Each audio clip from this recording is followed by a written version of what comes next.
This is a public domain reading of King Arthur and the Knights of the Round Table by Sir Thomas Malory.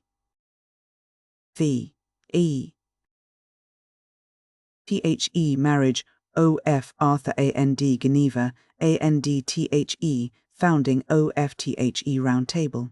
It befell upon a certain day that King Arthur said to Merlin, My lords and knights do daily pray me now to take a wife, but I will have none without thy counsel, for thou hast ever helped me since I came first to this crown.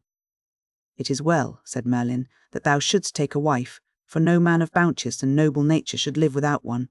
But is there any lady whom thou lovest better than another? Yea, said King Arthur, I love Guinevere, the daughter of King Leodegrance of Camelgard, who also holdeth in his house the Round Table that he had from my father Uther, and as I think, that damsel is the gentlest and the fairest lady living. Sir, answered Merlin, as for her beauty, she is one of the fairest that do live. But if ye had not loved her as ye do, I would fain have had ye choose some other, who was both fair and good. But where a man's heart is set, he will be loath to leave. This Merlin said, knowing the misery that should hereafter happen from this marriage. Then King Arthur sent word to King Leodegrance that he mightily desired to wed his daughter, and how that he had loved her since he saw her first, when with King's ban and boars he rescued Leodegrance from King Rience of North Wales. When King Leodegrance heard the message, he cried out, These be the best tidings I have heard in all my life. So great and worshipful a prince to seek my daughter for his wife. I would fain give him half my lands with her straightway, but that he needeth none. And better will it please him that I send him the Round Table of King Arthur, his father, with 100 good knights towards the furnishing of it with guests, for he will soon find means to gather more and make the table full. Then King Leodegrance delivered his daughter Guinevere to the messengers of King Arthur, and also the Round Table with the 100 knights. So they rode royally and freshly, sometimes by water and sometimes by land, towards Camelot. And as they rode along in the spring weather, they made full many sports and pastimes. And in all those sports and games, a young knight lately come to Arthur's court, Sir Lancelot by name, was passing strong, and won praise from all, being full of grace and hardihood, and Guinevere also ever looked on him with joy. And always in the eventide, when the tents were set beside some stream or forest, many minstrels came and sang before the knights and ladies as they sat in the tent, doors, and many knights would tell adventures, and still Sir Lancelot was foremost, and told the knightliest tales, and sang the goodliest songs of all the company. And when they came to Camelot, King Arthur made great joy, and all the city with him, and riding forth with a great retinue, he met Guinevere and her company, and led her through the streets all filled with people, and in the midst of all their shoutings and the ringing of church bells, to a palace hard by his own. Then, in all haste, the king commanded to prepare the marriage and the coronation with the stateliest and most honourable pomp that could be made. And when the day was come, the archbishops led the king to the cathedral, whereto he walked, clad in his royal robes, and having 4 kings, bearing 4 golden swords before him, a choir of passing sweet music going also with him. In another part was the queen dressed in her richest ornaments, and led by archbishops and bishops to the chapel of the virgins. The 4 queens also of the 4 kings last mentioned walked before her, bearing 4 white doves, according to ancient custom, and after her there followed many damsels, singing and making every sign of joy. And when the 2 processions were come to the churches, so wondrous was the music and the singing, that all the knights and barons who were there pressed on each other, as in the crowd of battle, to hear and see the most they might. When the king was crowned, he called together all the knights that came with the Round Table from Camelgard, and 28 others, great and valiant men, chosen by Merlin out of all the realm, towards making up the full number of the table.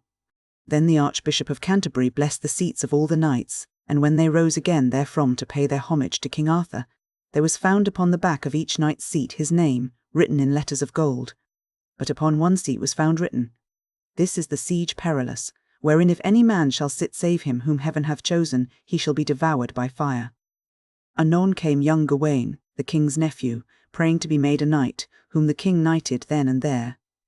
Soon after came a poor man, leading with him a tall fair lad of 18 years of age, riding on a lean mare. And falling at the king's feet, the poor man said, Lord, it was told me that at this time of thy marriage thou wouldst give to any man the gift he asked for, so it were not unreasonable. That is the truth, replied King Arthur, and I will make it good. "Thou sayest graciously and nobly," said the poor man. "Lord, I ask nothing else but that thou wilt make my son here a knight." "It is a great thing that thou askest," said the king. "What is thy name?" "Ares, the cowherd," answered he. "Cometh this prayer from thee or from thy son?" inquired King Arthur. "Nay, lord, not from myself," said he, "but from him only, for I have 13 other sons, and all of them will fall to any labour that I put them to. But this one will do no such work for anything that I or my wife may do, but is for ever shooting or fighting, and running to see knights and joustings, and torments me both night and day that he be made a knight." "What is thy name?" said the king to the young man. "My name is Tor," said he. Then the king, looking at him steadfastly, was well pleased with his face and figure, and with his look of nobleness and strength. "Fetch all thy other sons before me," said the king to Ares. But when he brought them, none of them resembled Tor in size or shape or feature. Then the king knighted Tor, saying, "Be thou to thy life's end a good knight and a true, as I pray God thou mayest be, and if thou provest worthy and of prowess, one day thou shalt be counted in the Round Table." Then turning to Merlin, Arthur said, "Prophesy now, O Merlin, shall Sir Tor become a worthy knight or not?" "Yea, lord," said Merlin, "so he ought to be. For he is the son of that King Pellinore whom thou hast met, and proved to be one of the best knights living. He is no cowherd's son." Presently after came in King Pellinore, and when he saw Sir Tor he knew him for his son, and was more pleased than words can tell to find him knighted by the king. And Pellinore did homage to King Arthur, and was gladly and graciously accepted of the king, and then was led by Merlin to a high seat at the Table Round, near to the Perilous Seat. But Sir Gawain was full of anger at the honour done King Pellinore, and said to his brother Gaheris, "He slew our father, King Lot, therefore will I slay him." "Do it not yet," said he, "wait till I also be a knight, then will I help ye in it. It is best ye suffer him to go at this time, and not trouble this high feast with bloodshed." "As ye will, be it," said Sir Gawain. Then rose the king, and spake to all the Table Round, and charged them to be ever true and noble knights, to do neither outrage nor murder, nor any unjust violence, and always to flee treason, also by no means ever to be cruel, but give mercy unto him that asked for mercy, upon pain of forfeiting the liberty of his court for evermore. Moreover, at all times, on pain of death, to give all succour unto ladies and young damsels, and lastly, never to take part in any wrongful quarrel for reward or payment. And to all this he swore them night by night. Then he ordained that, every year at Pentecost, they should all come before him, wheresoever he might appoint a place, and give account of all their doings and adventures of the past 12 months. And so, with prayer and blessing, and high words of cheer, he instituted the most noble order of the Round Table, whereto the best and bravest knights in all the world sought afterwards to find admission. Then was the high feast made ready, and the king and queen sat side by side before the whole assembly, and great and royal was the banquet and the pomp. And as they sat, each man in his place, Merlin went round and said, "Sit still a while, for ye shall see a strange and marvellous adventure." So as they sat, there suddenly came running through the hall a white hart with a white hound next after him, and 30 couple of black running hounds, making full cry, and the hart made circuit of the Table Round, and past the other tables. And suddenly the white hound flew upon him, and bit him fiercely, and tore out a piece from his haunch. Whereat the hart sprang suddenly with a great leap, and overthrew a knight sitting at the table, who rose forthwith, and, taking up the hound, mounted, and rode fast away. But no sooner had he left, than there came in a lady, mounted on a white palfrey, who cried out to the king, "Lord, suffer me not to have this injury. The hound is mine which that knight taketh." And as she spake, a knight rode in all armed, on a great horse, and suddenly took up the lady and rode away with her by force, although she greatly cried and moaned. Then the king desired Sir Gawain, Sir Tor, and King Pellinore to mount and follow this adventure to the uttermost, and told Sir Gawain to bring back the hart, Sir Tor the hound and knight, and King Pellinore the knight and the lady. So Sir Gawain rode forth at a swift pace, and with him Gaheris, his brother, for a squire. And as they went, they saw 2 knights fighting on horseback, and when they reached them, they divided them and asked the reason of their quarrel. "We fight for a foolish matter," one replied, "for we be brethren. But there came by a white hart this way, chased by many hounds, and thinking it was an adventure for the high feast of King Arthur, I would have followed it to have gained worship, whereat my younger brother here declared he was the better knight, and would go after it instead. And so we fight to prove which of us be the better knight. This is a foolish thing, said Sir Gawain. Fight with all strangers if ye will, but not brother with brother. Take my advice, set on against me, and if ye yield to me, as I shall do my best to make ye, ye shall go to King Arthur and yield ye to his grace. Sir Knight, replied the brothers, we are weary, and will do thy wish without encountering thee. But by whom shall we tell the king that we were sent? By the knight that followeth the quest of the white hart, said Sir Gawain. And now tell me your names, and let us part. Saulus and Brian of the forest, they replied, and so they went their way to the king's court. Then Sir Gawain, still following his quest by the distant baying of the hounds, came to a great river, and saw the hart swimming over and near to the further bank. And as he was about to plunge in and swim after, he saw a knight upon the other side, who cried, Come not over here, Sir Knight, after that hart, save thou wilt joust with me. I will not fail for that, said Sir Gawain, and swam his horse across the stream. Anon they got their spears, and ran against each other fiercely. And Sir Gawain smote the stranger off his horse, and turning, bade him yield. Nay, replied he, not so, for though ye have the better of me on horseback, I pray thee, valiant knight, alight, and let us match together with our swords on foot.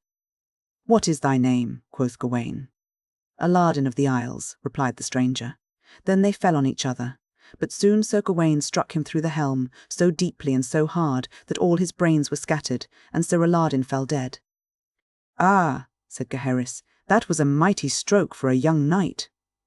Then did they turn again to follow the white hart, and let slip 3 couple of greyhounds after him.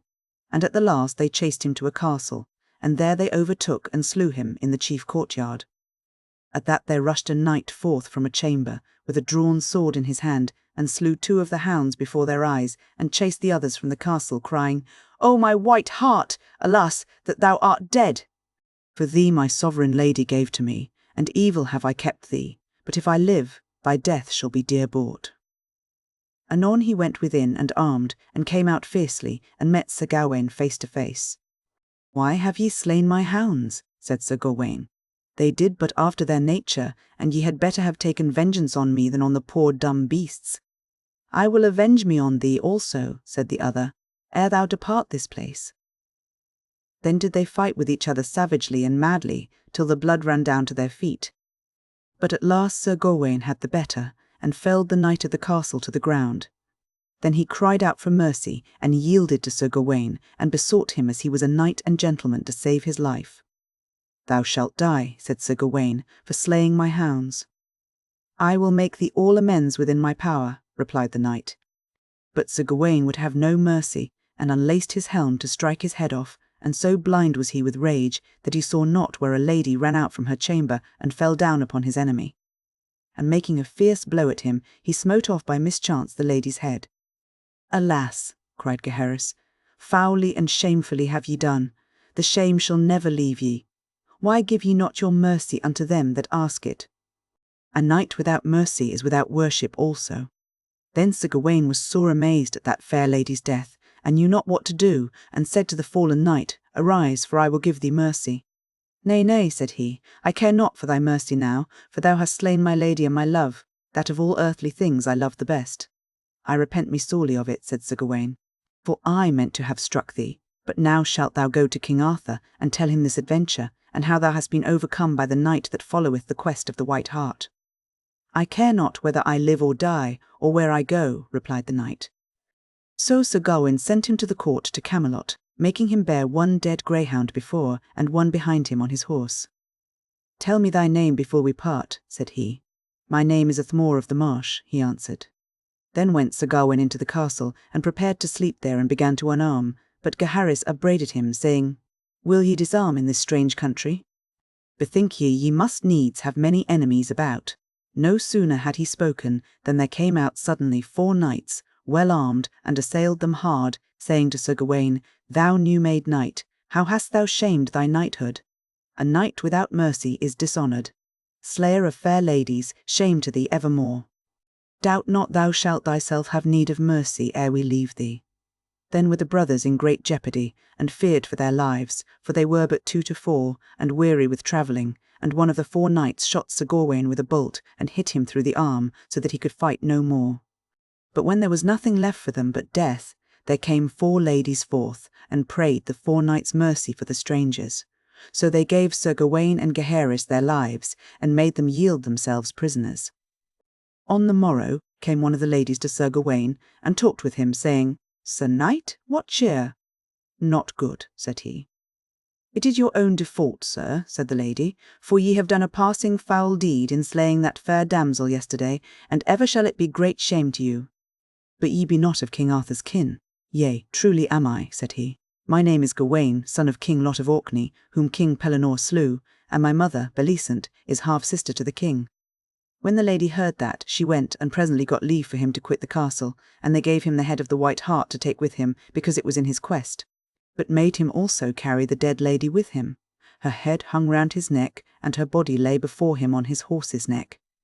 So in that fashion he rode back to Camelot, and when the king and queen saw him, and heard tell of his adventures, they were heavily displeased, and, by order of the queen, he was put upon his trial before a court of ladies, who judged him to be evermore, for all his life, the knight of ladies' quarrels, and to fight always on their side, and never against any, except he fought for one lady, and his adversary for another. Also they charged him never to refuse mercy to him that asked it, and swore him to it on the Holy Gospels. Thus ended the adventure of the White Hart. Meanwhile Sir Tor had made him ready, and followed the knight who rode away with the hound. And as he went, there suddenly met him in the road a dwarf, who struck his horse so viciously upon the head with a great staff, that he leaped backwards a spear's length. Wherefore so smitest thou my horse, foul dwarf? Shouted Sir Tor. Because thou shalt not pass this way, replied the dwarf, unless thou fight for it with yonder knights in those pavilions, pointing to 2 tents, where 2 great spears stood out, and 2 shields hung upon 2 trees hard by. I may not tarry, for I am on a quest I needs must follow, said Sir Tor. Thou shalt not pass, replied the dwarf, and therewith blew his horn. Then rode out quickly at Sir Tor, one-armed on horseback, but Sir Tor was quick as he, and riding at him bore him from his horse and made him yield. Directly after came another still more fiercely, but with a few great strokes and buffets Sir Tor unhorsed him also, and sent them both to Camelot to King Arthur. Then came the dwarf, and begged Sir Tor to take him in his service, for, said he, I will serve no more recreant knights. Take then a horse and come with me, said Tor. Ride ye after the knight with the white hound, said the dwarf. I can soon bring ye where he is. So they rode through the forest till they came to 2 more tents. And Sir Tor, alighting, went into the first, and saw 3 damsels lie there sleeping. Then went he to the other, and found another lady also sleeping, and at her feet the white hound he sought for, which instantly began to bay and bark so loudly that the lady woke. But Sir Tor had seized the hound, and given it to the dwarf's charge. What will ye do, Sir Knight? cried out the lady. Will ye take away my hound from me by force? Yea, lady, said Sir Tor, for so I must, having the king's command, and I have followed it from King Arthur's court at Camelot to this place. Well, said the lady, ye will not go far before ye be ill-handled, and will repent ye of the quest. I shall cheerfully abide whatsoever adventure cometh. By the grace of God, said Sir Tor, and so mounted his horse, and began to ride back on his way. But night coming on, he turned aside to a hermitage that was in the forest, and there abode till the next day, making but sorrowful cheer of such poor food as the hermit had to give him, and hearing a mass devoutly before he left on the morrow. And in the early morning, as he rode forth with the dwarf towards Camelot, he heard a knight call loudly after him, Turn, turn, abide, Sir Knight, and yield me up the hound thou tookest from my lady. At which he turned, and saw a great and strong knight, armed full splendidly, riding down upon him fiercely through a glade of the forest. Now Sir Tor was very ill provided, for he had but an old courser, which was as weak as himself because of the hermit's scanty fare. He waited, nevertheless, for the strange knight to come, and at the first onset with their spears, each unhorsed the other, and then fell to with their swords like 2 mad lions. Then did they smite through one another's shields and helmets till the fragments flew on all sides, and their blood ran out in streams, but yet they carved and rove through the thick armour of the hauberks, and gave each other great and ghastly wounds. But in the end Sir Tor, finding the strange knight faint, doubled his strokes until he beat him to the earth. Then did he bid him yield to his mercy. "That will I not," replied Abellius, "while my life lasteth and my soul is in my body, unless thou give me first the hound." "I cannot," said Sir Tor, "and will not, for it was my quest to bring again that hound and thee unto King Arthur, or otherwise to slay thee." With that there came a damsel riding on a palfrey, as fast as she could drive, and cried out to Sir Tor with a loud voice, "I pray thee, for King Arthur's love, give me a gift." "Ask," said Sir Tor, "and I will give thee." "Gramercy," said the lady, "I ask the head of this false knight Abellius, the most outrageous murderer that liveth." "I repent me of the gift I promised," said Sir Tor. "Let him make thee amends for all his trespasses against thee." "He cannot make amends," replied the damsel, "for he hath slain my brother, a far better knight than he, and scorned to give him mercy, though I kneeled for half an hour before him in the mire to beg it, and though it was but by a chance they fought, and for no former injury or quarrel. I require my gift of thee as a true knight, or else will I shame thee in King Arthur's court, for this Abellius is the falsest knight alive, and a murderer of many." When Abellius heard this, he trembled greatly, and was sore afraid, and yielded to Sir Tor, and prayed his mercy. "I cannot now, Sir Knight," said he, "lest I be false to my promise. Ye would not take my mercy when I offered it, and now it is too late." Therewith he unlaced his helmet, and took it off, but Abellius, in dismal fear, struggled to his feet, and fled, until Sir Tor overtook him, and smote off his head entirely with one blow. "Now, sir," said the damsel, "it is near night. I pray ye come and lodge at my castle hard by." "I will with a good will," said he, for both his horse and he had fared but poorly since they left Camelot. So he went to the lady's castle, and fared sumptuously, and saw her husband, an old knight, who greatly thanked him for his service, and urged him oftentimes to come again. On the morrow he departed, and reached Camelot by noon, where the king and queen rejoiced to see him, and the king made him earl, and Merlin prophesied that these adventures were but little to the things he should achieve hereafter. Now, while Sir Gawain and Sir Tor had fulfilled their quests, King Pellinore pursued the lady whom the knight had seized away from the wedding feast. And as he rode through the woods, he saw in a valley a fair young damsel sitting by a well side, and a wounded knight lying in her arms, and King Pellinore saluted her as he passed by. As soon as she perceived him, she cried out, "Help, help me, knight, for our Lord's sake!" But Pellinore was far too eager in his quest to stay or turn, although she cried 100 times to him for help, at which she prayed to heaven he might have such sore need before he died as she had now. And presently thereafter her knight died in her arms, and she, for grief and love, slew herself with his sword. But King Pellinore rode on till he met a poor man, and asked him had he seen a knight pass by that way, leading by force a lady with him. "Yea, surely," said the man, and greatly did she moan and cry, "but even now another knight is fighting with him to deliver the lady. Ride on, and thou shalt find them fighting still." At that King Pellinore rode swiftly on, and came to where he saw the two knights fighting, hard by where two pavilions stood.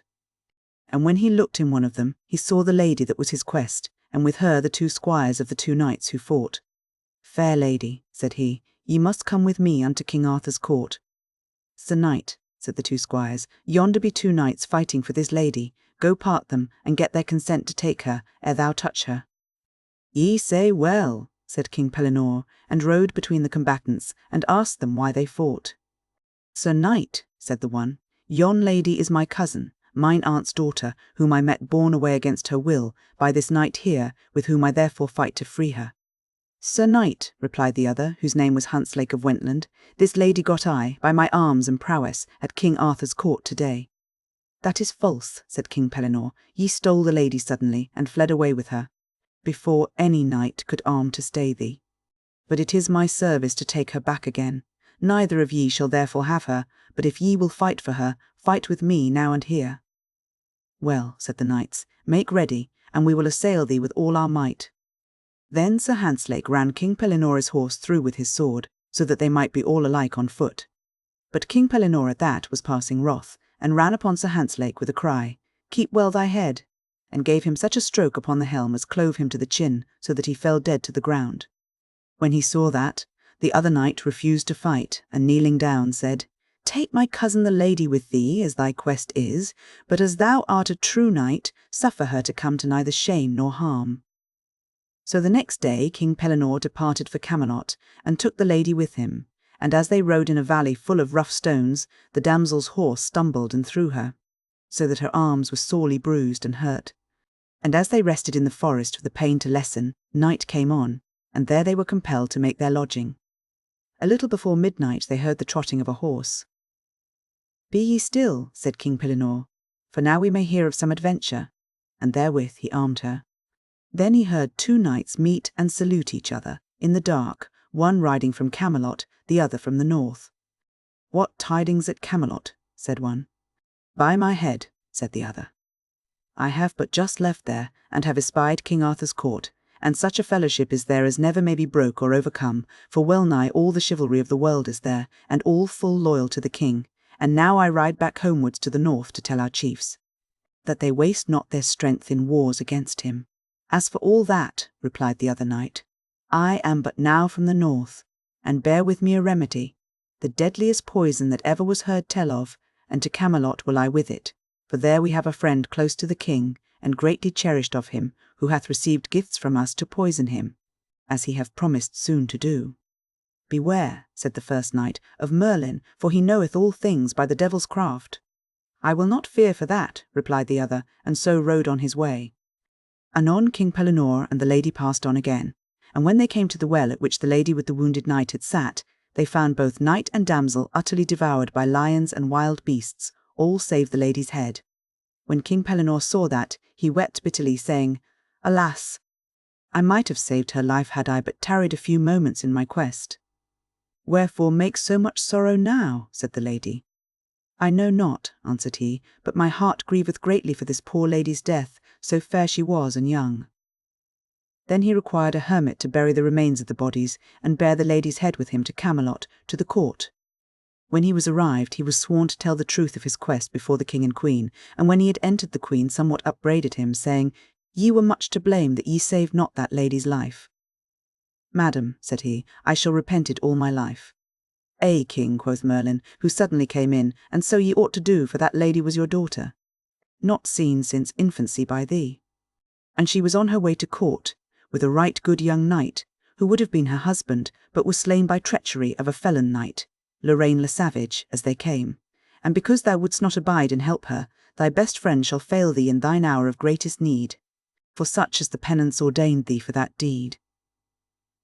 Then did King Pellinore tell Merlin secretly of the treason he had heard in the forest, and Merlin by his craft so ordered that the knight who bare the poison was himself soon after slain by it, and so King Arthur's life was saved. Fine.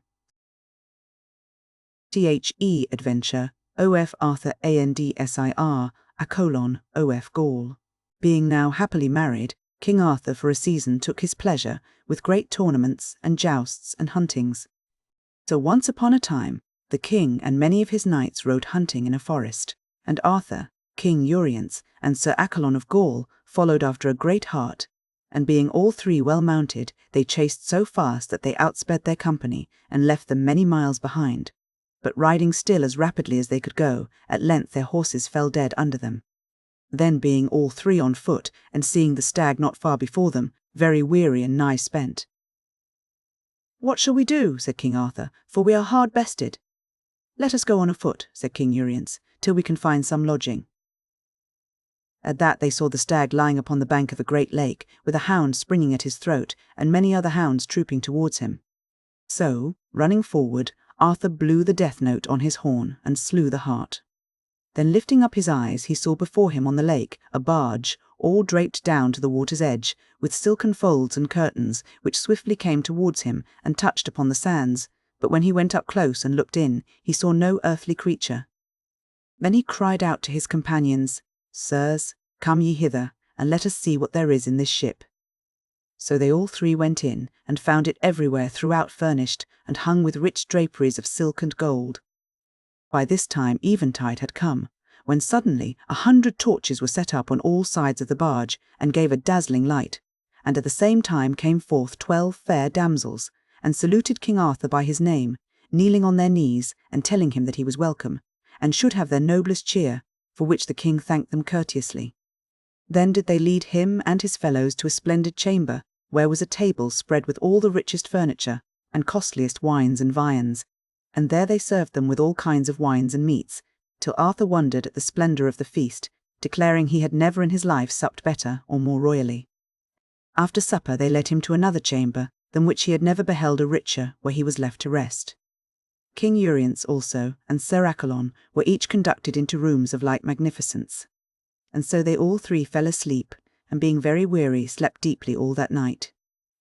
But when the morning broke, King Leodegrance found himself in his own house in Camelot, he knew not how, and Arthur awaking found himself in a dark dungeon, and heard around him nothing but the groans of woeful knights, prisoners like himself.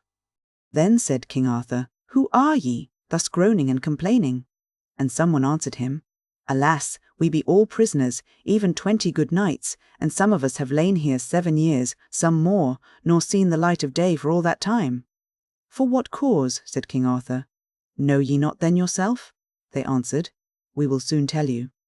The lord of this strong castle is Sir Thomas, and is the falsest and most traitorous knight that liveth, and he hath a younger brother, a good and noble knight, whose name is Outzlake. This traitor Damas, although passing rich, will give his brother nothing of his wealth, and save what Outzlake keepeth to himself by force, he hath no share of the inheritance. He owneth, nevertheless, one fair rich manor, whereupon he liveth, loved of all men far and near. But Damas is as altogether hated as his brother is beloved, for he is merciless and cowardly. And now for many years there hath been war between these brothers, and Sir Outzlake evermore defieth Damas to come forth and fight with him, body to body, for the inheritance, and if he be too cowardly, to find some champion knight that will fight for him. And Damas hath agreed to find some champion, but never yet hath found a knight to take his evil cause in hand, or wager battle for him. So with a strong band of men at arms he lieth ever in ambush, and taketh captive every passing knight who may unwarily go near, and bringeth him into this castle, and desireth him either to fight Sir Outzlake, or to lie for evermore in durance. And thus hath he dealt with all of us, for we all scorned to take up such a cause for such a false foul knight, but rather one by one came here, where many a good knight hath died of hunger and disease. But if one of us would fight, Sir Damas would deliver all the rest." "God of his mercy send you deliverance," said King Arthur, and sat turning in his mind how all these things should end, and how he might himself gain freedom for so many noble hearts. Anon there came a damsel to the king, saying, "Sir, if thou wilt fight for my lord, thou shalt be delivered out of prison, but else never more shalt thou escape with thy life." "Nay," said King Arthur, "that is but a hard choice, yet had I rather fight than die in prison, and if I may deliver not myself alone, but all these others, I will do the battle." "Yea," said the damsel, "it shall be even so." "Then," said King Arthur, "I am ready now, if but I had a horse and armour." "Fear not," said she, "that shalt thou have presently, and shalt lack nothing proper for the fight." "Have I not seen thee," said the king, "at King Arthur's court? For it seemeth that thy face is known to me." "Nay," said the damsel, "I was never there. I am Sir Damas's daughter, and have never been but a day's journey from this castle." But she spoke falsely, for she was one of the damsels of Morgan le Fay, the great enchantress, who was King Arthur's half-sister. When Sir Damas knew that there had been at length a knight found who would fight for him, he sent for Arthur, and finding him a man so tall and strong and straight of limb, he was passingly well pleased, and made a covenant with him that he should fight unto the uttermost for his cause, and that all the other knights should be delivered. And when they were sworn to each other on the holy Gospels, all those imprisoned knights were straightway led forth and delivered, but abode there one and all to see the battle.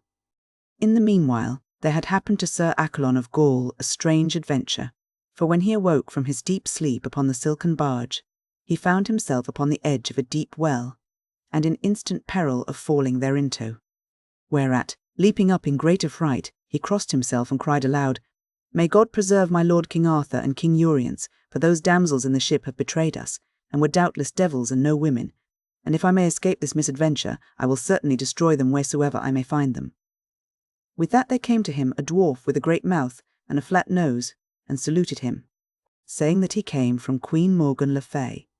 "And she greeteth you well," said he, "and biddeth you be strong of heart, for tomorrow you shall do battle with a strange knight, and therefore she hath sent you here Excalibur, King Arthur's sword, and the scabbard likewise." And she desireth you, as you do love her, to fight this battle to the uttermost, and without any mercy, as you have promised her you would fight when she should require it of you. And she will make a rich queen forever of any damsel that shall bring her that knight's head with whom you are to fight. Well, said Sir Accolon, tell you my lady Queen Morgan, that I shall hold to that I promised her, now that I have this sword. And, said he, I suppose it was to bring about this battle that she made all these enchantments by her craft. You have guessed rightly, said the dwarf, and therewithal he left him. Then came a knight and lady, and 6 squires, to Sir Accolon, and took him to a manor house hard by, and gave him noble cheer, and the house belonged to Sir Outzlake, the brother of Sir Damas, for so had Morgan le Fay contrived with her enchantments.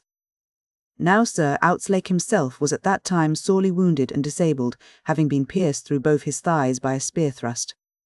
When therefore Sir Damas sent down messengers to his brother, bidding him make ready by tomorrow morning, and be in the field to fight with a good knight, for that he had found a champion ready to do battle at all points, Sir Outzlake was sorely annoyed and distressed, for he knew he had small chance of victory, while yet he was disabled by his wounds. Notwithstanding, he determined to take the battle in hand, although he was so weak that he must needs be lifted to his saddle.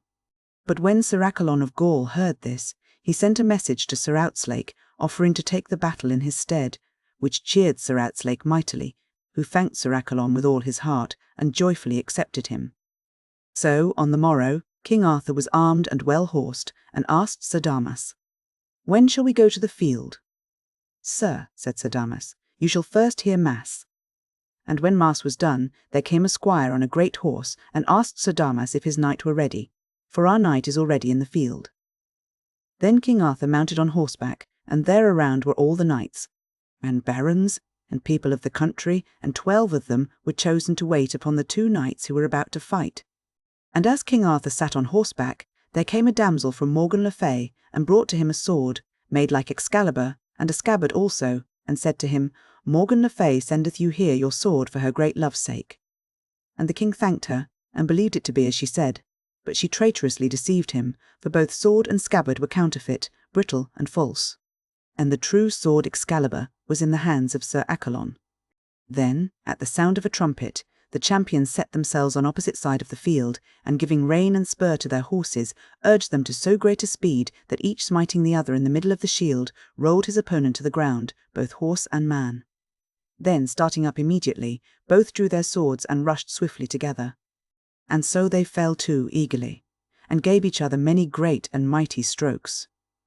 And as they were thus fighting, the damsel Vivien, Lady of the Lake, who loved King Arthur, came upon the ground, for she knew by her enchantments how Morgan le Fay had craftily devised to have King Arthur slain by his own sword that day, and therefore came to save his life. And Arthur and Sir Accolon were now grown hot against each other, and spared not strength nor fury in their fierce assaults. But the king's sword gave way continually before Sir Accolon's, so that at every stroke he was sore wounded, and his blood ran from him so fast that it was a marvel he could stand. When King Arthur saw the ground so sore be-blooded, he bethought him in dismay that there was magic treason worked upon him, and that his own true sword was changed, for it seemed to him that the sword in Sir Accolon's hand was Excalibur, for fearfully it drew his blood at every blow, while what he held himself kept no sharp edge, nor fell with any force upon his foe.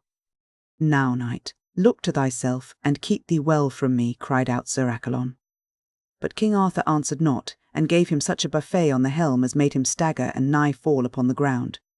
Then Sir Accolon withdrew a little, and came on with Excalibur on high, and smote King Arthur in return with such a mighty stroke as almost felled him, and both being now in hottest wrath, they gave each other grievous and savage blows. But Arthur all the time was losing so much blood that scarcely could he keep upon his feet. Yet so full was he of knighthood that knightly he endured the pain, and still sustained himself, though now he was so feeble that he thought himself about to die. Sir Accolon as yet had lost no drop of blood, and being very bold and confident in Excalibur, even grew more vigorous and hasty in his assaults. But all men who beheld them said they never saw a knight fight half so well as did King Arthur, and all the people were so grieved for him that they besought Sir Damas and Sir Outzlake to make up their quarrel and so stay the fight, but they would not. So still the battle raged, till Arthur drew a little back for breath and a few moments' rest, but Accolon came on after him, following fiercely and crying loud, "It is no time for me to suffer thee to rest," and therewith set upon him. When Arthur, full of scorn and rage, lifted up his sword and struck Sir Accolon upon the helm so mightily that he drove him to his knees, but with the force of that great stroke his brittle, treacherous sword broke short off at the hilt, and fell down in the grass among the blood, leaving the pommel only in his hand. At that, King Arthur thought within himself that all was over, and secretly prepared his mind for death, yet kept himself so nightly sheltered by his shield that he lost no ground, and made as though he yet had hope and cheer. Then said Sir Accolon, "Sir Knight, thou now art overcome and canst endure no longer, seeing thou art weaponless, and hast lost already so much blood. Yet am I fully loath to slay thee. Yield then, therefore, to me as recreant." "Nay," said King Arthur, "that may I not, for I have promised to do battle to the uttermost by the faith of my body while my life lasteth, and I had rather die with honour than live with shame, and if it were possible for me to die 100 times, I had rather die as often than yield me to thee, for though I lack weapons, I shall lack no worship, and it shall be to thy shame to slay me weaponless." "Aha!" shouted then Sir Accolon, "as for the shame, I will not spare. Look to thyself, Sir Knight, for thou art even now but a dead man." Therewith he drove at him with pitiless force, and struck him nearly down. But Arthur, evermore waxing in valour as he waned in blood, pressed on Sir Accolon with his shield, and hit at him so fiercely with the pommel in his hand, as hurled him 3 strides backward. This, therefore, so confused Sir Accolon, that rushing up, all dizzy, to deliver once again a furious blow, even as he struck, Excalibur, by Vivien's magic, fell from out his hands upon the earth. Beholding which, King Arthur lightly sprang to it, and grasped it, and forthwith felt it was his own good sword, and said to it, "Thou hast been from me all too long, and done me too much damage." Then spying the scabbard hanging by Sir Accolon's side, he sprang and pulled it from him, and cast it away as far as he could throw it, for so long as he had worn it, Arthur knew his life would have been kept secure. "O knight," then said the king, "thou hast this day wrought me much damage by this sword, but now art thou come to thy death, for I shall not warrant thee but that thou shalt suffer, ere we part, somewhat of that thou hast made me suffer." And therewithal King Arthur flew at him with all his might, and pulled him to the earth, and then struck off his helm, and gave him on the head a fearful buffet, till the blood leaped forth. "Now will I slay thee," cried King Arthur, for his heart was hardened, and his body all on fire with fever, till for a moment he forgot his knightly mercy. "Slay me thou mayest," said Sir Accolon, "for thou art the best knight I ever found, and I see well that God is with thee, and I, as thou hast, have promised to fight this battle to the uttermost, and never to be recreant while I live. Therefore shall I never yield me with my mouth, and God must do with my body what he will." And as Sir Accolon spoke, King Arthur thought he knew his voice, and parting all his blood-stained hair from out his eyes, and leaning down towards him, saw, indeed, it was his friend and own true knight. Then said he, keeping his own visor down, "I pray thee tell me of what country art thou, and what court?" "Sir Knight," he answered, "I am of King Arthur's court, and my name is Sir Accolon of Gaul." Then said the king, "O Sir Knight, I pray thee tell me who gave thee this sword, and from whom thou hadst it." Then said Sir Accolon, "Woe worth this sword, for by it I have gotten my death. This sword hath been in my keeping now for almost 12 months, and yesterday Queen Morgan le Fay, wife of King Leodegrance, sent it to me by a dwarf, that therewith I might in some way slay her brother King Arthur, for thou must understand that King Arthur is the man she hateth most in all the world, being full of envy and jealousy, because he is of greater worship and renown than any other of her blood.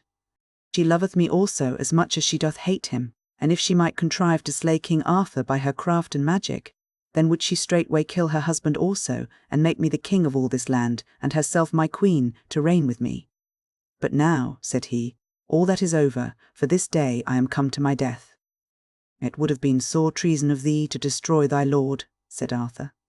"Thou sayest truly," answered he, "but now that I have told thee, and openly confessed to thee all that foul treason, whereof I now do bitterly repent, tell me, I pray thee, whence art thou, and of what court?" "O Sir Accolon," said King Arthur, "learn that I am myself King Arthur." When Sir Accolon heard this, he cried aloud, "Alas, my gracious lord, have mercy on me, for I knew thee not." "Thou shalt have mercy," said he, for thou knewest not my person at this time, and though by thine own confession thou art a traitor, yet do I blame thee less, because thou hast been blinded by the false crafts of my sister Morgan le Fay, whom I have trusted more than all others of my kin, and whom I now shall know well how to punish." Then did Sir Accolon cry loudly, "O lords, and all good people! This noble knight that I have fought with is the noblest and most worshipful in all the world, for it is King Arthur, our liege lord and sovereign king, and full sorely I repent that I have ever lifted lance against him, though in ignorance I did it." And then all the people fell down on their knees and prayed the pardon of the king for suffering him to come to such a strait. But he replied, "Pardon ye cannot have, for truly ye have nothing sinned, but here ye see what ill adventure may ofttimes befall knights errant, for to my own hurt, and his danger also, I have fought with one of my own knights." Then the king commanded Sir Damas to surrender to his brother the whole manor, Sir Outzlake only yielding him a palfrey every year, "For," said he scornfully, "it would become thee better to ride on than a courser," and ordered Damas, upon pain of death, never again to touch or to distress knights errant riding on their adventures, and also to make full compensation and satisfaction to the 20 knights whom he had held in prison. "And if any of them," said the king, "come to my court complaining that he hath not had full satisfaction of thee for his injuries, by my head thou shalt die therefore." Afterwards King Arthur asked Sir Outzlake to come with him to his court, where he should become a knight of his, and, if his deeds were noble, be advanced to all he might desire. So then he took his leave of all the people, and mounted upon horseback, and Sir Accolon went with him to an abbey hard by, where both their wounds were dressed. But Sir Accolon died within 4 days after. And when he was dead, the king sent his body to Queen Morgan, to Camelot, saying that he sent her a present in return for the sword Excalibur which she had sent him by the damsel. So, on the morrow, there came a damsel from Queen Morgan to the king, and brought with her the richest mantle that ever was seen, for it was set as full of precious stones as they could stand against each other, and they were the richest stones that ever the king saw. And the damsel said, "Your sister sendeth you this mantle, and prayeth you to take her gift, and in whatsoever thing she hath offended you, she will amend it at your pleasure." To this the king replied not, although the mantle pleased him much. With that came in the Lady of the Lake, and said, "Sir, put not on this mantle till thou hast seen more, and in nowise let it be put upon thee, or any of thy knights, till ye have made the bringer of it first put it on her." "It shall be done as thou dost counsel," said the king. Then said he to the damsel that came from his sister, "Damsel, I would see this mantle ye have brought me upon yourself." "Sir," said she, "it will not beseem me to wear a knight's garment." "By my head," said King Arthur, "thou shalt wear it ere it go on any other person's back." And so they put it on her by force, and forthwith the garment burst into a flame and burned the damsel into cinders. When the king saw that, he hated that false witch Morgan le Fay with all his heart, and evermore was deadly quarrel between her and Arthur to their lives' end. Iron. Arthur is crowned emperor, 8 Rome. And now again the second time there came ambassadors from Lucius Tiberius, emperor of Rome, demanding, under pain of war, tribute and homage from King Arthur, and the restoration of all Gaul, which he had conquered from the tribune Flollo. When they had delivered their message, the king bade them withdraw while he consulted with his knights and barons what reply to send. Then some of the younger knights would have slain the ambassadors, saying that their speech was a rebuke to all who heard the king insulted by it. But when King Arthur heard that, he ordered none to touch them upon pain of death, and sending officers, he had them taken to a noble lodging, and there entertained with the best cheer. "And," said he, "let no dainty be spared, for the Romans are great lords, and though their message please me not, yet must I remember mine honour." Then the lords and knights of the Round Table were called on to declare their counsel, what should be done upon this matter, and Sir Cador of Cornwall, speaking first, said, "Sir, this message is the best news I have heard for a long time, for we have been now idle and at rest for many days, and I trust that thou wilt make sharp war upon the Romans, wherein, I doubt not, we shall all gain honour." "I believe well," said Arthur, "that thou art pleased, Sir Cador, but that is scarce an answer to the Emperor of Rome, and his demand doth grieve me sorely, for truly I will never pay him tribute, wherefore, lords, I pray ye counsel me." Now I have understood that Belinus and Brenius, knights of Britain, held the Roman Empire in their hands for many days, and also Constantine, the son of Helen, which is open evidence, not only that we owe Rome no tribute, but that I, being descended from them, may of right myself claim the empire. Then said King Anguish of Scotland, Sir, thou oughtest of right to be above all other kings, for in all Christendom is there not thine equal, and I counsel thee never to obey the Romans. For when they reigned here they grievously distressed us, and put the land to great and heavy burdens. And here, for my part, I swear to avenge me on them when I may, and will furnish thee with 20,000 men at arms, whom I will pay and keep, and who shall wait on thee with me, when it shall please thee. Then the king of Little Britain rose, and promised King Arthur 30,000 men. And likewise many other kings, and dukes, and barons promised aid, as the Lord of West Wales 30,000 men, Sir Owain and his cousin 30,000 men, and so forth, Sir Lancelot also, and every other knight of the Round Table promised each man a great host. So the king, passing joyful at their courage and goodwill, thanked them all heartily, and sent for the ambassadors again to hear his answer.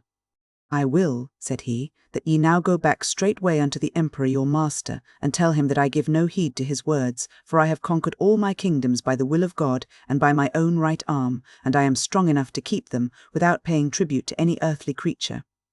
But, on the other hand, I claim both tribute and submission from himself, and also claim the sovereignty of all his empire, whereto I am entitled by the right of my own ancestors, sometime kings of this land. And say to him that I will shortly come to Rome, and by God's grace will take possession of my empire and subdue all rebels. Wherefore, lastly, I command him, and all the lords of Rome, that they forthwith pay me their homage, under pain of my chastisement and wrath. Then he commanded his treasurers to give the ambassadors great gifts, and to fray all their charges, and appointed Sir Cador to convey them worshipfully out of the land. So when they returned to Rome and came before Lucius, he was sore angry at their words, and said, I thought this Arthur would have instantly obeyed my orders, and have served me as humbly as any other king, but because of his fortune in Gaul he hath grown insolent. Ah, Lord, said one of the ambassadors, refrain from such vain words.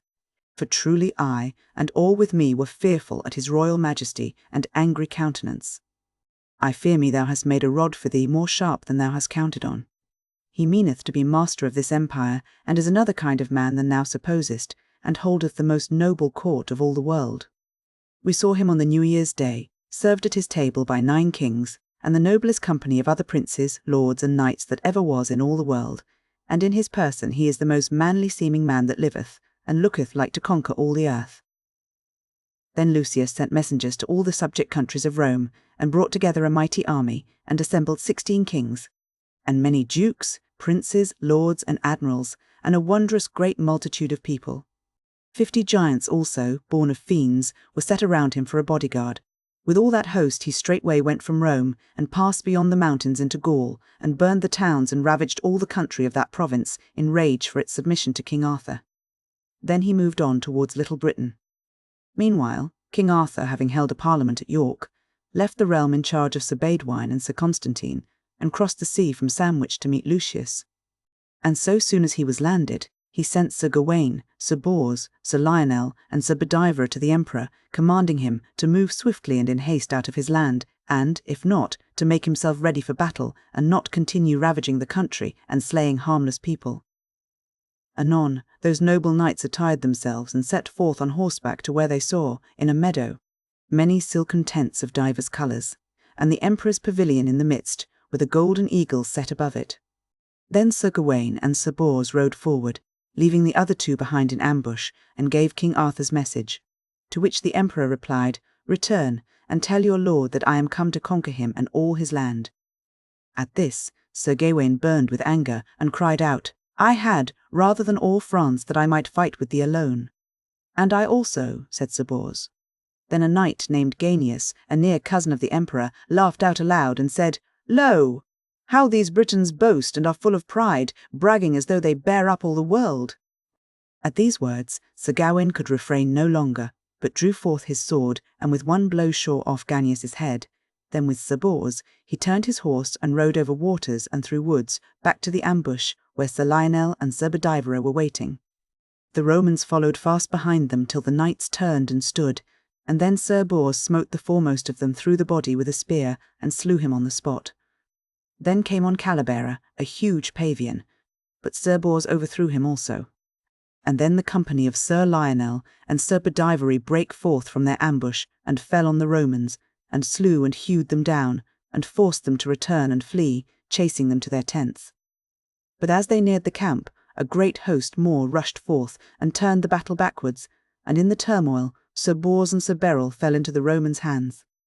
When Sir Gawain saw that, he drew his good sword Galatine, and swore to see King Arthur's face no more if those 2 knights were not delivered, and then, with good Sir Idrus, made so sore an onslaught that the Romans fled and left Sir Bors and Sir Beryl to their friends.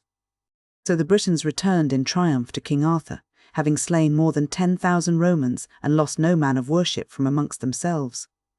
When the Emperor Lucius heard of that discomfiture, he arose, with all his army, to crush King Arthur, and met him in the vale of Soissons. Then speaking to all his host, he said, Sirs, I admonish you that this day ye fight and acquit yourselves as men, and remembering how Rome is chief of all the earth, and mistress of the universal world, suffer not these barbarous and savage Britons to abide our onset. At that, the trumpets blew so loud that the ground trembled and shook. Then did the rival hosts draw near each other with great shoutings, and when they closed, no tongue can tell the fury of their smiting, and the sore struggling, wounds and slaughter. Then King Arthur, with his mightiest knights, rode down into the thickest of the fight, and drew Excalibur, and slew as lightning slays for swiftness and for force. And in the midmost crowd he met a giant, Gallopers by name, and struck off both his legs at the knee joints, then saying, Now, art thou a better size to deal with? Smote his head off at a second blow, and the body killed 6 men in falling down. Anon, King Arthur spied where Lucius fought, and worked great deeds of prowess with his own hands. Forthwith he rode at him, and each attacked the other passing fiercely, till at the last Lucius struck King Arthur with a fearful wound across the face, and Arthur in return, lifting up Excalibur on high, drove it with all his force upon the Emperor's head, shivering his helmet, crashing his head in halves, and splitting his body to the breast. And when the Romans saw their Emperor dead, they fled in hosts of thousands, and King Arthur and his knights and all his army followed them, and slew 100,000 men. Then returning to the field, King Arthur rode to the place where Lucius lay dead, and round him the kings of Egypt and Ethiopia, and 17 other kings, with 60 Roman senators, all noble men. All these he ordered to be carefully embalmed with aromatic gums, and laid in leaden coffins, covered with their shields and arms and banners. Then calling for 3 senators who were taken prisoners, he said to them, As the ransom of your lives, I will that ye take these dead bodies and carry them to Rome, and there present them for me, with these letters saying, I will myself be shortly there. And I suppose the Romans will beware how they again ask tribute of me. For tell them, these dead bodies that I send them are for the tribute they have dared to ask of me, and if they wish for more, when I come, I will pay them the rest. So, with that charge, the 3 senators departed with the dead bodies, and went to Rome, the body of the emperor being carried in a chariot blazoned with the arms of the empire, all alone, and the bodies of the kings 2 and 2 in chariots following. After the battle, King Arthur entered Lorraine, Brabant, and Flanders, and thence, subduing all the countries as he went, passed into Germany, and so beyond the mountains into Lombardy and Tuscany. At length he came before a city which refused to obey him, wherefore he sat down before it to besiege it. And after a long time thus spent, King Arthur called Sir Florence, and told him they began to lack food for his hosts. And not far from hence, said he, are great forests full of cattle belonging to my enemies. Go then, and bring by force all that thou canst find, and take with thee Sir Gawain, my nephew, and Sir Clegis, Sir Clarimond, the captain of Cardiff, and a strong band. Anon, those knights made ready, and rode over holts and hills, and through forests and woods, till they came to a great meadow full of fair flowers and grass, and there they rested themselves and their horses that night.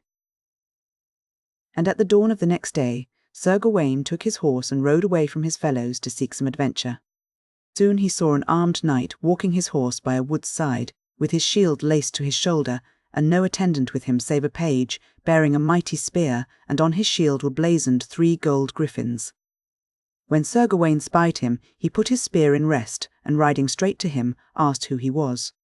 A Tuscan, said he, and thou mayest prove me when thou wilt, for thou shalt be my prisoner ere we part." Then said Sir Gawain, "Thou vauntest thee greatly, and speakest proud words, yet I counsel thee, for all thy boastings, look to thyself the best thou canst." At that they took their spears and ran at each other with all the might they had, and smote each other through their shields into their shoulders, and then drawing swords smote with great strokes, till the fire sprang out of their helms. Then was Sir Gawain enraged, and with his good sword Galatine struck his enemy through shield and hauberk, and splintered into piece all the precious stones of it, and made so huge a wound that men might see both lungs and liver. At that the Tuscan, groaning loudly, rushed on to Sir Gawain, and gave him a deep slanting stroke, and made a mighty wound, and cut a great vein asunder, so that he bled fast. Then he cried out, "Bind thy wound quickly up, Sir Knight, for thou bloodest all thy horse and thy fair armour, and all the surgeons of the world shall never staunch thy blood, for so shall it be to whomsoever is hurt with this good sword." Then answered Sir Gawain, "It grieveth me but little, and thy boastful words give me no fear, for thou shalt suffer greater grief and sorrow ere we part. But tell me quickly who can staunch this blood." "That can I do," said the strange knight, "and will, if thou wilt aid and succour me to become christened, and to believe in God, which now I do require of thee upon thy manhood." "I am content," said Sir Gawain, "and may God help me to grant all thy wishes. But tell me first, what sortest thou thus here alone, and of what land art thou?" "Sir," said the knight, "my name is Prianius, and my father is a great prince who hath rebelled against Rome. He is descended from Alexander and Hector, and of our lineage also were Joshua and Maccabeus. I am of right the king of Alexandria, and Africa, and all the outer isles, yet I would believe in the Lord thou worshippest, and for thy labour I will give thee treasure enough. I was so proud in heart that I thought none my equal, but now have I encountered with thee, who hast given me my fill of fighting, wherefore I pray thee, Sir Knight, tell me of thyself." "I am no knight," said Sir Gawain. "I have been brought up many years in the wardrobe of the noble Prince King Arthur to mind his armour and array." "Ah," said Prianius, "if his varlets be so keen and fierce, his knights must be passing good. Now, for the love of heaven, whether thou be knight or knave, tell me thy name." "By heaven," said Gawain, "now will I tell thee the truth. My name is Sir Gawain, and I am a knight of the Round Table." "Now am I better pleased," said Prianius, "than if thou hadst given me all the province of Paris the rich. I had rather have been torn by wild horses than that any varlet should have won such victory over me as thou hast done. But now, Sir Knight, I warn thee that close by is the Duke of Lorraine, with 60,000 good men of war, and we had both best flee at once, for he will find us else, and we be sorely wounded and never likely to recover. And let my page be careful that he blow no horn, for hard by are 100 knights, my servants, and if they seize thee, no ransom of gold or silver would acquit thee." Then Sir Gawain rode over a river to save himself, and Sir Prianius after him, and so they both fled till they came to his companions who were in the meadow, where they spent the night. When Sir Wishart saw Sir Gawain so hurt, he ran to him weeping, and asked him who it was had wounded him. And Sir Gawain told him how he had fought with that man, pointing to Prianius, who had salves to heal them both. "But I can tell ye other tidings," said he, "that soon we must encounter many enemies, for a great army is close to us in our front." Then Prianius and Sir Gawain alighted, and let their horses graze while they unarmed, and when they took this armour and their clothing off, the hot blood ran down freshly from their wounds till it was piteous to see. But Prianius took from his page a vial filled from the 4 rivers that flow out of Paradise, and anointed both their wounds with a certain balm, and washed them with that water. And within an hour afterwards they were both as sound and whole as ever they had been. Then, at the sound of a trumpet, all the knights were assembled to council, and after much talking, Prianius said, "Cease your words, for I warn you in yonder wood ye shall find knights out of number, who will put out cattle for a decoy to lead you on, and ye are not 700. "Nevertheless," said Sir Gawain, "let us at once encounter them, and see what they can do.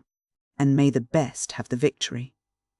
Then they saw suddenly an earl named Sir Ethelwold, and the Duke of Dutchman come leaping out of ambush of the woods in front, with many 1,000 after them, and all rode straight down to the battle.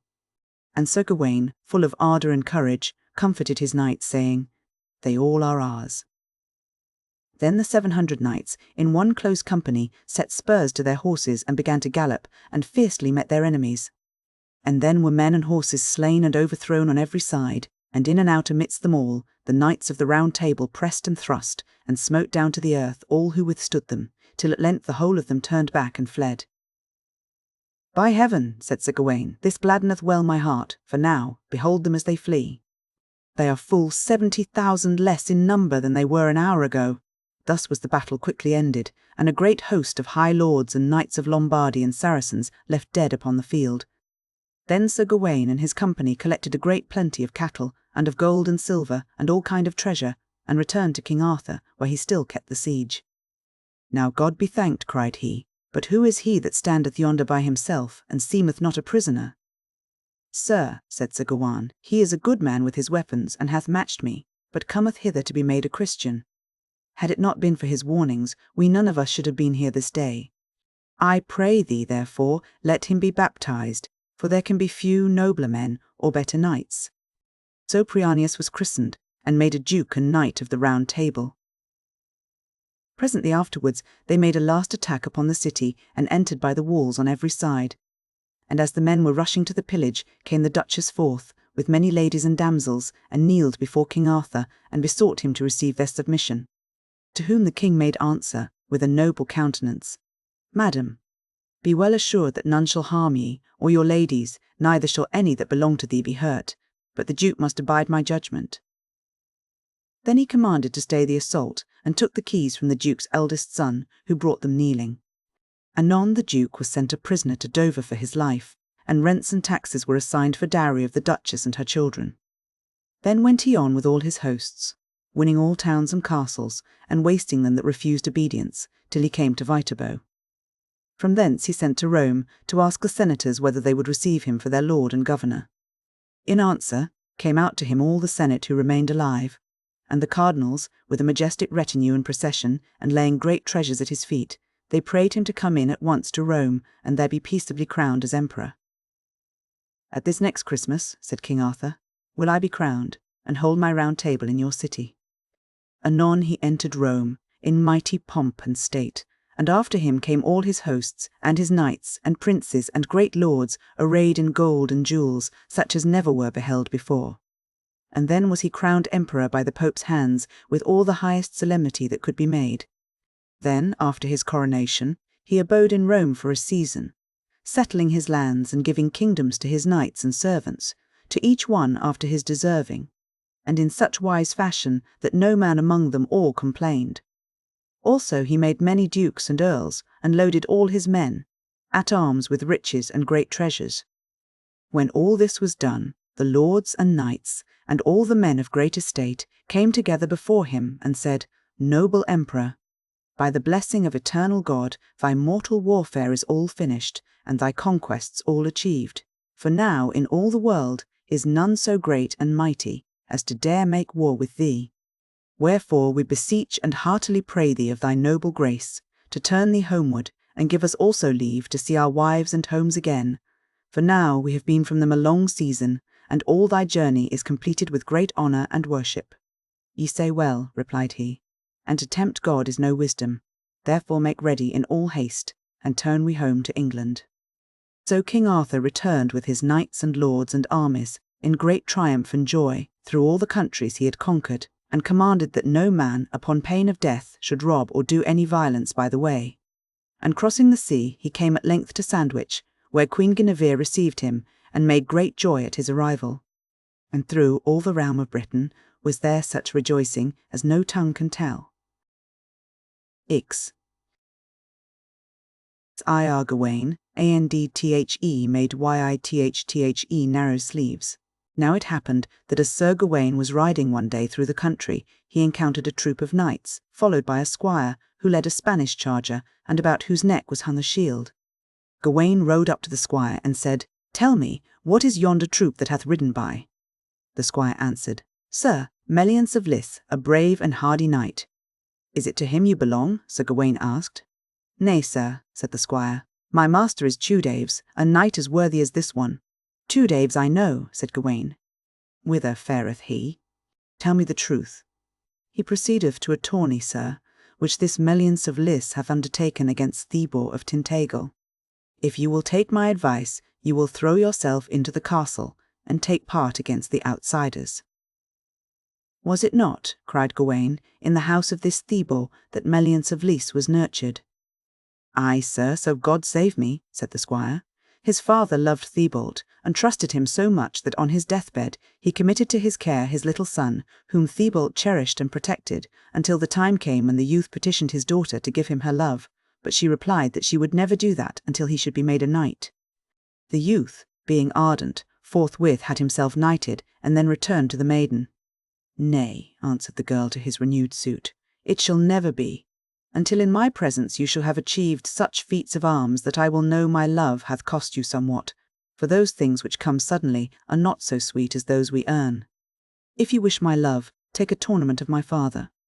I desire to be certain that my love would be well placed in case I were to grant it."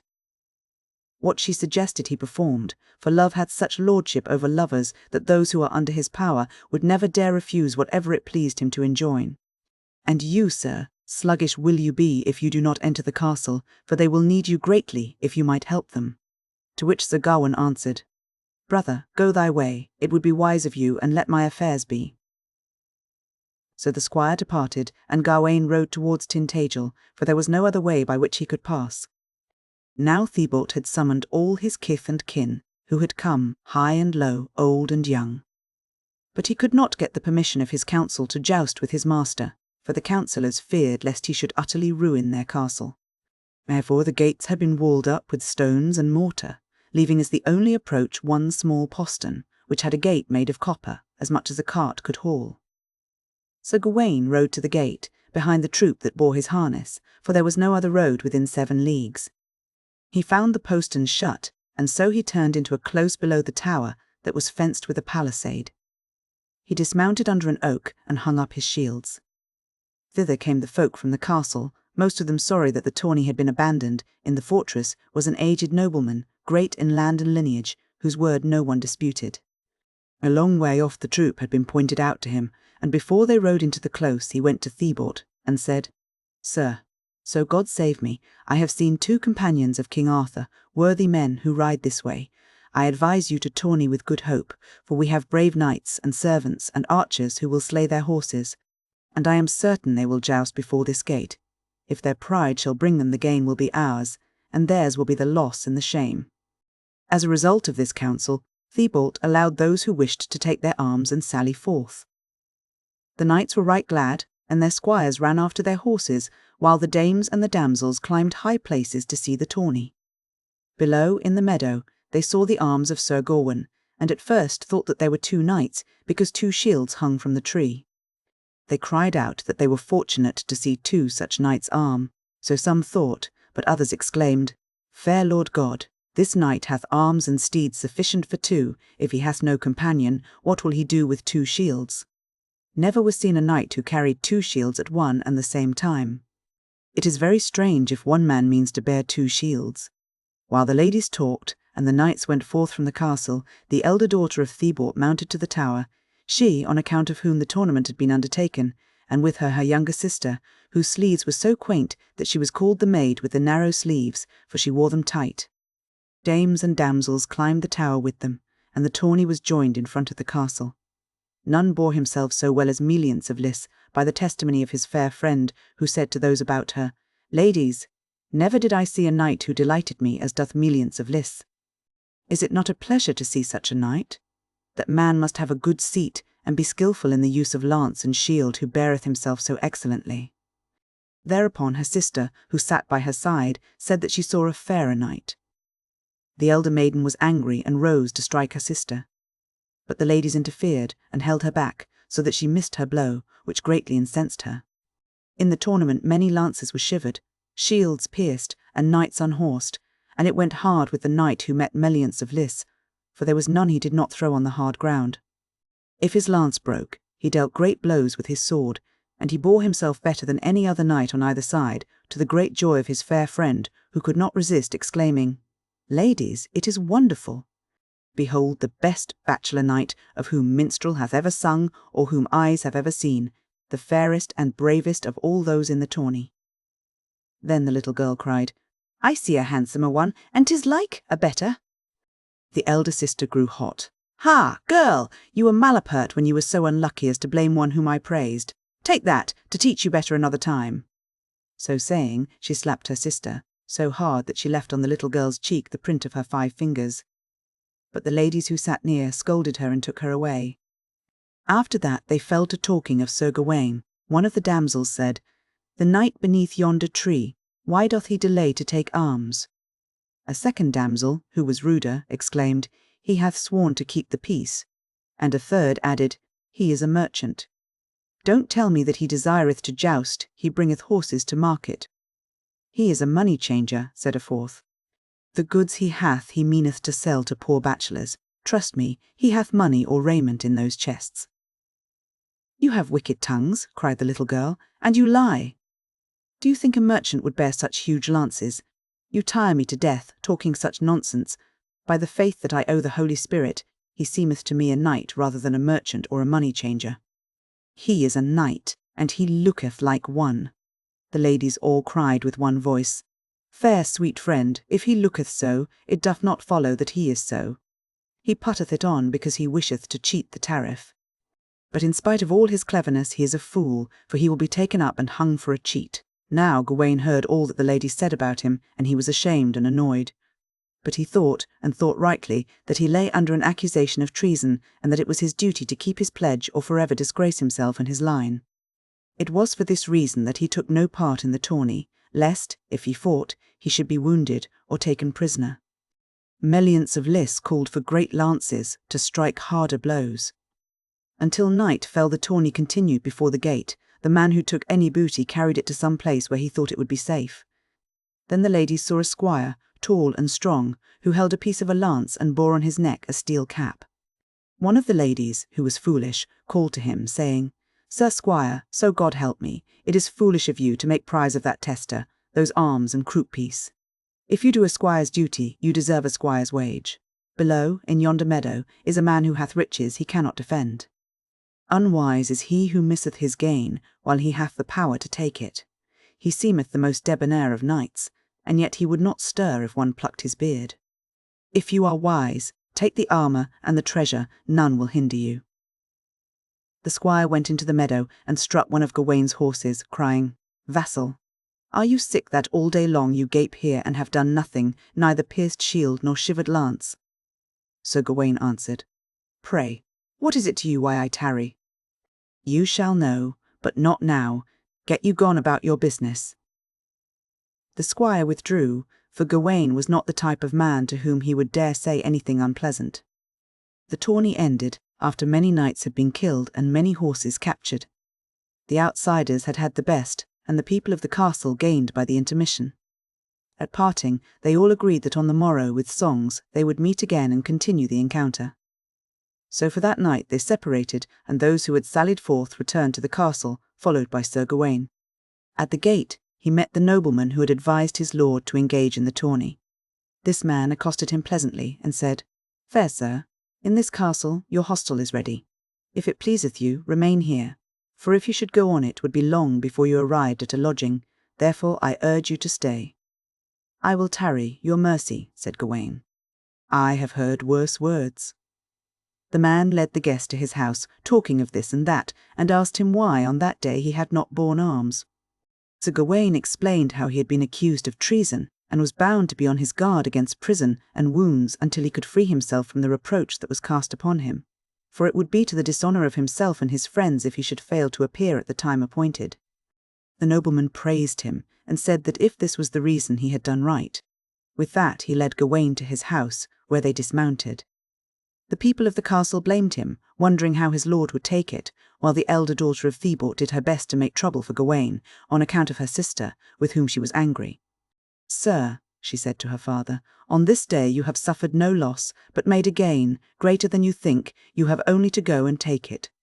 The man who hath brought it will not dare to defend it, for he is wily. Lances and shields he bringeth, with palfreys and chargers, and maketh himself resemble a knight to cheat the customs, so that he may pass free when he cometh to sell his wares. Render him his deserts. He is with Garin, the son of Burton, who hath taken him to lodge at his house. I just saw him pass." Thebord took his horse, for he himself wished to go there. The little girl, who saw him leave, went out secretly by a back gate, and straight down the hill to the house of Garin, who had 2 fair daughters. When these saw their little lady, they should have been glad, and glad they were. Each took her by a hand, and led her into the house, kissing her eyes and lips. In the meantime Garin and his son Herman had left the house, and were going up to the castle to speak to their lord. Midway there they met Thibaut, and saluted him. He asked whither Garin was going, and said he had intended to pay him a visit. "By my faith," said the nobleman, "that will not displease me, and at my house you shall see the fairest of knights." "It is even he whom I seek," said Thibaut, "to arrest him. He is a merchant who selleth horses and pretendeth to be a knight." "Alas," said Garin, "'tis a churlish speech I hear you make. I am your man, and you are my master, but on the spot I renounce your homage, and in the name of all my line now defy you, rather than suffer you to disgrace my house." "Indeed," answered Thibaut, "I have no wish to do any such thing. Neither you nor your house shall ever receive aught but honour from me, not but what I have been counselled so to proceed." "Your great mercy," exclaimed the nobleman. "It will be my honour if you will visit my guest." So, side by side, they went on until they reached the house. When Sir Gawain saw them, he rose out of courtesy and said, "Welcome." The 2 saluted him and took their seats beside him. Then the nobleman, who was the lord of that country, asked why he had taken no part in the tourney, and Gawain narrated how a knight had accused him of treason, and how he was on his way to defend himself in a royal court. "Doubtless," answered the lord, "that is sufficient excuse. But where is the battle to be held?" "Sir, before the King of Cavalon, whither I am journeying." "And I," said the nobleman, "will guide you. Since you must needs pass through a poor country, I will provide you with food and pack beasts to carry it." Gawain answered that he had no need to accept anything, for if it could be bought he would have food and lodging wherever he went.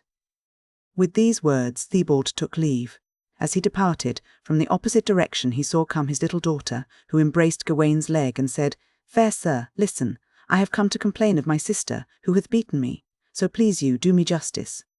Gawain made no answer, for he did not know what she meant. He put his hand on her head, while the girl pulled him, saying, "To you, fair sir, I complain of my sister. I do not love her, since today she hath done me great shame for your sake." "Fair one, what have I to do with that? How can I do you justice against your sister?" Thibaut, who had taken leave, heard his child's entreaty and said, "Girl, who bade you come here and complain to this knight?" Gawain asked. "Fair sweet sir, is this maid your daughter?" "Aye, but never mind what she says. A girl is a silly creature." "Cert," said Gawain, "I should be churlish if I did not do what she desires. Tell me, my sweet child and fair, in what manner I can justify you against your sister. If it pleaseth you, for love of me, bear arms in the tourney." "Tell me, dear friend," said Gawain, "have you ever before made petition to any knight?" "No, sir." "Never mind her," exclaimed her father. "Pay no heed to her folly." Sir Gawain answered, "Sir, so aid me the Lord God, for so little a girl, she hath spoken very well, and I will not refuse her. Tomorrow, if she wisheth, I will be her knight." "Your mercy, fair sweet sir," cried the child, who was overjoyed, and bowed down to his feet. Without more words they parted. Thibaut carried his daughter back on the neck of his palfrey. As they rode up the hill, he asked her what the quarrel had been about, and she told him the story from beginning to end, saying, "Sir, I was vexed with my sister, who declared that Meliance of Lys was the best of all the knights, and I, who had seen this knight in the meadow, could not help saying that I had seen a fairer. Whereupon my sister called me a silly girl and beat me. Fie on me if I take it from her. I would cut off both my braids close to my head, which would be a great loss if tomorrow in the tourney this knight would conquer Meliance of Lys and put an end to the fuss of Madam, my sister. She talked so much that she tired all the ladies, but a little rain will hush a great wind." "Fair child," said her father, "I command and allow you, in courtesy, to send him some love token, a sleeve or a wimple." The child, who was simple, answered, "With pleasure, since you bid me. But my sleeves are so small, I should not like to send them. Most likely he would not care for them." "Daughter, say no more," said Thibaut. "I will think about it. I am very glad." So saying, he took her in his arms, and had great joy of embracing and kissing her until he came in front of his palace. But when his elder daughter saw him approach, with the child before him, she was vexed, and exclaimed, "Sir, whence cometh my sister, the maid with the narrow sleeves? She is full of her tricks, she hath been quick about it. Where did you find her? And you, he answered, what is it to you? Hush, for she is better than you are. You pulled her hair and beat her, which grieveth me. You acted rudely, you were discourteous. When she heard her father's rebuke, the maid was greatly abashed. A Theobald had brought from his chests a piece of red samite, and he bade his people cut out and make a sleeve, wide and long. Then he called his daughter and said, Child, tomorrow rise betimes and visit the knight before he leaveth his hostel. For love's sake he will give him this new sleeve, which he will wear in the tourney when he goeth thither. The girl answered that so soon as ever she saw the clear dawn she would dress herself and go.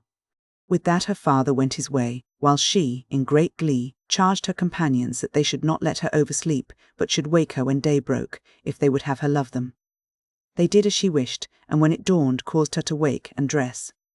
All alone she went to the house where Sir Gawain lodged, but early though it was, the knights had risen and gone to the monastery to hear mass sung. She waited until they had offered long orisons and listened to the service as much as was right. When they returned, the child rose to greet Sir Gawain and cried, Sir, on this day may God save and honour you. For love of me, wear the sleeve which I carry in my hand. With pleasure, he answered, friend, your mercy. After that the knights were not slow to take arms, and came pouring out of the town, while the damsels again went up to the walls, and the dames of the castle saw the troops of brave and hardy knights approach. They rode with loose rein, and in front was Meliance of Lys, who went so fast that he left the rest in the rear, 2 rods and more. When his maiden saw her friend she could not keep quiet, but cried, Ladies, yonder comes the man who hath the lordship of chivalry. As swiftly as his horse would carry him, Sir Gawain charged Meliance of Lys, who did not evade the blow, but met it boldly, and shivered his lance. On his part, Sir Gawain smote so hard that he grieved Meliance, whom he flung on the field. The steed he grasped by the rein and gave to a varlet, bidding him take it to the lady on whose account he had entered the tourney, and say that his master had sent her the first spoil he had made that day. The youth took the charger, saddled as it was, and led it towards the girl, who was sitting at the window of the tower, whence she had watched the joust, and when she saw the encounter she cried to her sister, Sister, there lies Meliance of Lys, whom you praised so highly. A wise man ought to give praise where it is due. You see, I was right yesterday when I said I saw a better knight. Thus she teased her sister, who grew angry and cried, Child, hold your tongue. If you say another word, I will slap you so that you will not have a foot to stand on. Oh, sister, answered the little girl, remember God. You ought not to beat me because I told you the truth. I saw him tumble as well as you. I think he will not be able to get up. Be as cross as you please, I must say that there is not a lady here who did not see him fall flat on the ground. Her sister would have struck her had she been able, but the ladies around would not allow it. With that came the squire, who held the rein in his right hand. He saw the girl sitting at the window and presented the steed. She thanked him 100 times and bade the steed be taken in charge. The squire returned to tell his master, who seemed the lord of the tournament, for there was no knight so gallant that he did not cast from the saddle if he reached him with the lance. On that day he captured 4 steeds. The first he sent to the little girl, the second to the wife of the nobleman who had been so kind, and the third and fourth to his own daughters. The tourney was over, and the knights entered the city. On both sides the honour belonged to Sir Gawain. It was not yet noon when he returned from the encounter. The city was full of knights, who ran after him, asking who he was and of what land. At the gate of his hostel he was met by the damsel, who did naught but grasp his stirrup, salute him, and cry, 1,000 mercies, fair sweet sir. He answered frankly, Friend, before I am recreant to your service, may I be aged and bald. I shall never be so remote, but a message will bring me. If I know your need, I shall come at the first summons, whatever business be mine. While they talked, her father came and wished Sir Gawain to stay with him for that night, but first he begged that if his guest pleased, he would tell his name. Sir Gawain answered, Sir, I am called Gawain. My name was never concealed, nor have I ever told it before it hath been asked. When Theobald knew that the knight was Sir Gawain, his heart was full of joy, and he exclaimed, Sir, be pleased to lodge with me, and accept my service. Hitherto I have done you little worship, and never did I set eyes on a knight whom so much I longed to honour. In spite of urging, Sir Gawain refused to stay. The little girl, who was good and clever, clasped his foot and kissed it, commending him to God. Sir Gawain asked why she had done that, and the girl replied that she had kissed his foot in order that he should remember her wherever he went. He answered, "Doubt it not, fair sweet friend. I shall never forget you after I have parted hence."